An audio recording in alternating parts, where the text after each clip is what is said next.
L'actualité sur Horizon 3 Radio, la 92.2 FM. Les titres. Journée mondiale de lutte contre le paludisme, la mobilisation s'intensifie. Demain 25 avril 2026, elle sera célébrée sous l'égide de l'Organisation mondiale de la santé. Objectif, prévention renforcée, accès au traitement, financement accru. Plus de détails dans ce journal. Également, nous parlerons du livre. Les Camerounais lisent-ils encore? Lire est-il encore une habitude bien ancrée au Cameroun? Entre recul de la pratique et attachement persistant au livre, les témoignages reçus dressent un tableau contrasté. On en parle également dans ce journal. Nous parlerons sport. Éliminatoire mondial U20, les Lions en stage. En stage depuis une semaine, les Lions indomptables préparent le dernier tournoi des éliminatoires de la Coupe du monde féminine U20. La bande à Kiki dévot travail dur pour offrir aux Camerounais une deuxième qualification. Madame, Monsieur, c'est tout pour les titres. Le développement dans un instant.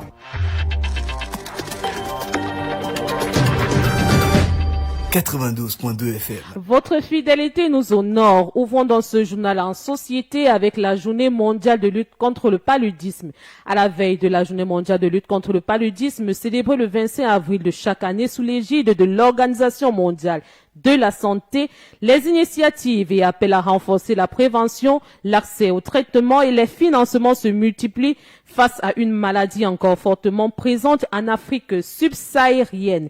Erika Moussonné en souligne la pertinence. Chaque 25 avril, la communauté internationale se mobilise pour intensifier la lutte contre le paludisme, une maladie parasitaire qui demeure l'un des principaux enjeux de santé publique dans le monde. Cette initiative, lancée en 2001 grâce à un partenariat entre l'OMS, l'UNICEF, la Banque mondiale et le PNUD, a pris une dimension mondiale en 2007 à la suite d'une décision de l'Assemblée mondiale de la santé. L'objectif de cette journée est clair: faire connaître la maladie, améliorer sa compréhension et promouvoir des actions concrètes de prévention et de traitement, notamment dans les zones les plus touchées. Dans de nombreux pays endémiques, des campagnes de sensibilisation, des distributions de moustiquaires imprégnés et d'accès aux soins sont organisées pour freiner la propagation du parasite. Selon les données récentes de l'Organisation mondiale de la santé, le paludisme a causé environ 597 000 décès en 2023 pour 263 millions de nouveaux cas recensés dans 83 pays. L'Afrique subsaharienne concentre en elle seule 95% de cette marge, avec une vulnérabilité particulièrement élevée chez les enfants de moins de 5 ans. Le Nigeria, la République démocratique du Congo, le Niger et la Tanzanie cumulent à eux seuls plus de la moitié des décès liés à la maladie. Malgré les efforts engagés, la tendance reste préoccupante avec une hausse du nombre de cas, passé de 2500 millions en 2022 à 2063 millions en 2023. Toutefois, les progrès notables ont été enregistrés ces dernières années, avec plus de 2,3 milliards de cas évités depuis 2000 et 47 pays certifiés exempts de paludisme. Mais la lutte se heurte à de nouveaux défis: la résistance aux médicaments et aux insecticides, ainsi que les effets du changement climatique et les crises humanitaires qui accentuent la vulnérabilité des populations. À la veille de cette journée mondiale, les acteurs de la santé appellent à une mobilisation accrue, renforcer les financements, améliorer l'accès aux soins et intensifier les actions communautaires apparaissent plus que jamais indispensables pour espérer éliminer le paludisme.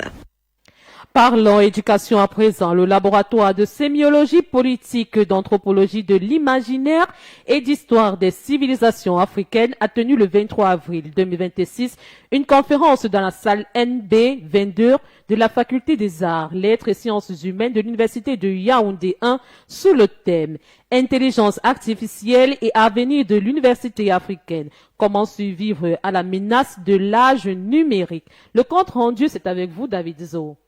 Intelligence artificielle et avenir de l'université africaine, comment survivre à la menace de l'ogre numérique? C'est le thème qui sous-tend la conférence organisée ce jeudi 23 avril à la faculté des arts, lettres et sciences humaines de l'université de Yaoundé 1 par le laboratoire de sémiologie politique, d'anthropologie de l'imaginaire et d'histoire des civilisations africaines. Pendant plusieurs heures, étudiants et universitaires ont échangé sur l'apport de l'intelligence artificielle dans la recherche académique.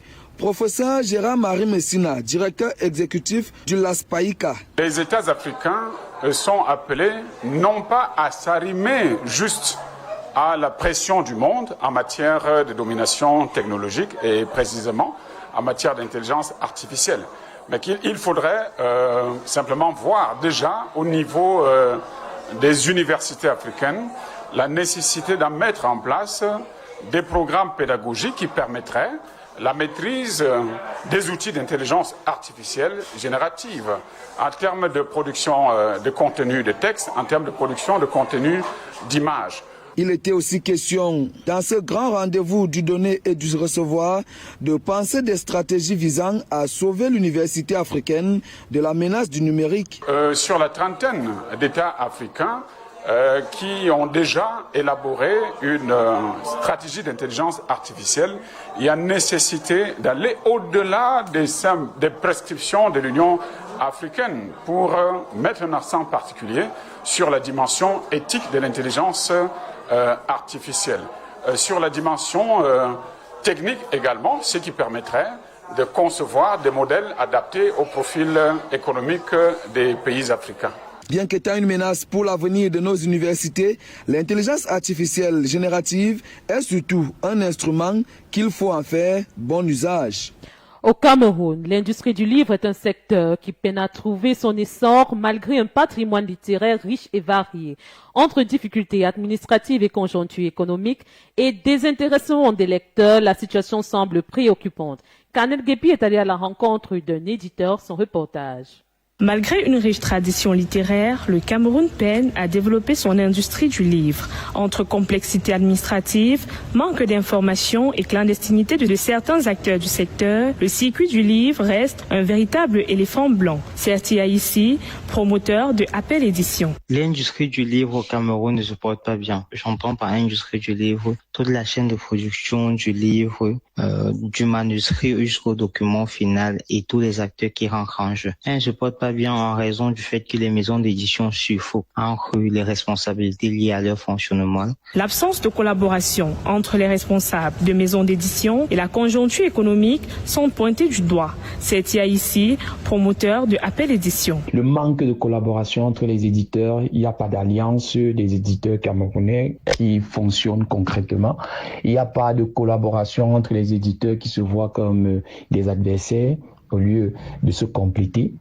Il n'y a pas assez de moyens pour proposer un livre adéquat. Pour faire face à cette situation, Certia ici préconise l'organisation des formations pour les éditeurs et la réforme du secteur. Je pense que pour améliorer cela, il faudrait des sessions de formation des éditeurs où le ministère essaye d'encadrer ces derniers par des experts venus d'ici ou d'ailleurs, où on pourra développer quelque chose de concret pour le livre, où on pourra mettre en avant des techniques pour pouvoir proposer un livre à l'international de qualité, non seulement le livre physique, mais aussi l'avenir du livre, qui est le livre numérique. Rappelons qu'une bonne organisation du secteur du livre au Cameroun pourrait être une plus-value pour l'économie du pays.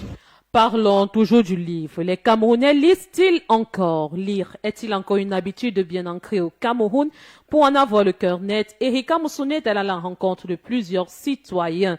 Entre recul de la pratique et attachement persistant au livre, les témoignages dressent un tableau contrasté des usages de la lecture. Aujourd'hui, son reportage. Dans les rues de la cité capitale, les perceptions sur l'amour de la lecture restent contrastées. Pour Wilfried Mou, étudiant, l'habitude de lire repose avant tout sur une initiative personnelle. Aujourd'hui, sa pratique se limite principalement à la lecture des Saintes Écritures et quelques articles en ligne. L'éducation à la lecture, je pense qu'elle est plus personnelle. C'est-à-dire que c'est si toi-même tu aimes bien la lecture. La lecture, pour moi, c'était plus plus au secondaire, donc sur les ouvrages qui étaient destinés à l'éducation. Mais à part ça, je n'ai plus vraiment lu un livre. Le seul livre actuellement que je lis, c'est la Bible. Parfois quelques ouvrages, quelques passages de certains ouvrages sur les réseaux. Par contre, Emmanuel et Ornella, jeune citoyenne, accordent toujours une place importante et primordiale aux livres dans leur quotidien. Elles le considèrent à la fois comme un moyen d'évasion d'une part et d'autre part comme une source d'enrichissement en culture générale. Je lis toujours des livres de science-fiction, d'histoire, des romances, des biographies, mais tout m'intéresse. Et le dernier livre que j'ai lu récemment, c'était Wuthering Heights de Emily Brontë. Mon premier livre a été Le Petit Prince de Antoine de Saint-Exupéry et c'était un livre qui m'a beaucoup marqué parce qu'il a été offert par mon père et il est rempli d'aventures extraordinaires. En fait, quand je lis, ça m'aide à m'évader et ça cultive franchement. Je m'évade, je me distrais parce que c'est un moyen de distraction vraiment très important. Ça aide à développer mon intellect.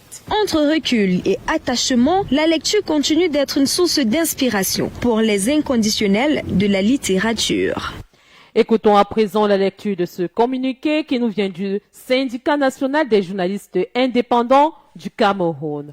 En prélude à la journée mondiale de la paix célébrée le 3 mai prochain, le Syndicat national des journalistes indépendants du Cameroun organise à Douala du 30 avril au 3 mai 2026 la semaine de la presse. Le programme de cette semaine spéciale prévoit 30 avril, marche sportive, 1er mai, défilé, 2 mai, séminaire, atelier à la résidence Saint-David, 6 à Bonapriso, sous le thème « Façonner un avenir en paix ». 3 mai, messe d'action de grâce. Pour plus d'informations, veuillez contacter le 6 96 61 56 63 et le 6 81 55 90 42. Poursuivons avec ce communiqué qui nous vient du ministère de l'Agriculture et du Développement social. Le ministre de l'Agriculture et du Développement rural, Gabriel Bayrobé, a l'honneur d'informer la presse nationale et internationale qu'il présidera le mardi 28 avril 2026 à 11h00 dans la salle de conférence du Minader la cérémonie de remise des kits d'amorçage suivie du départ pour le centre d'incubation de la filière banane plantain à Kribi de 25 jeunes de l'arrondissement de Mbang, situé dans le département de la KDI, région de l'Est. La presse nationale et internationale est conviée à couvrir cette cérémonie. C'est signé Gabriel Bayrobé.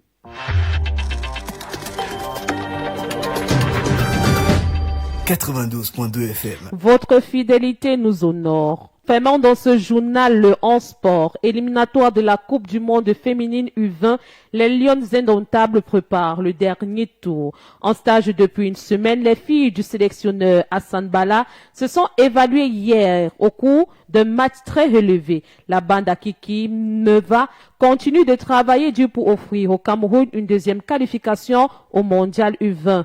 David Zo pour plus de détails. En stage de préparation pour le dernier tour des éliminatoires de la Coupe du monde féminine U20 FIFA Pologne 2026, les Lions indomptables se sont inclinés 1-4 face à l'Académie La Grasse dans un match d'évaluation. Au-delà du score, il était surtout question de travailler la stratégie offensive et défensive de l'équipe nationale du Cameroun de moins de 20 ans. Hassan Bala, entraîneur.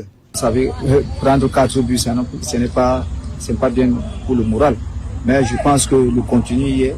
Vous savez, on a travaillé pour un projet, d'abord pour ce match amical. La relation entre la défense et le milieu, j'ai vu les filles ont vraiment réagi par rapport à cela. On a travaillé en bloc médian. Mais je pense que dans la construction, on va continuer à travailler cela. On va mettre l'accent dessus. Et on était un peu en difficulté au niveau athlétique. Le staff technique des Lions indomptables U20 reste concentré sur le travail effectué. De nombreux matchs d'évaluation en perspective permettront justement de régler les quelques problèmes techniques jusqu'ici visibles. Je pense que d'ici dimanche, on aura un autre match amical. Et non, comme je dis, je ne suis pas inquiet. Je félicite d'ailleurs les filles parce qu'elles ont beaucoup cravaché par rapport au jeu de la bascule.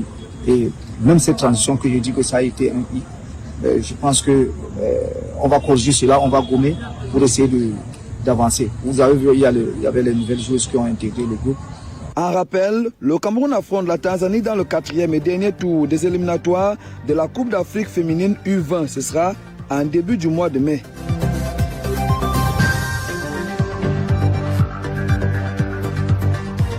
Madame, Monsieur, c'est ici que s'achève cette édition du 12h. Merci de l'avoir suivi. Mise en onde par Matteo Bala, réalisée par Erika Monsouné, à la coordination David Etamé, à la supervision générale Reine-Christelle Tigniam. Au micro de présentation, je suis Jackie Bongen. Restez en compagnie de nos programmes et je vous donne rendez-vous lundi lorsqu'il sera 12h. Portez-vous bien.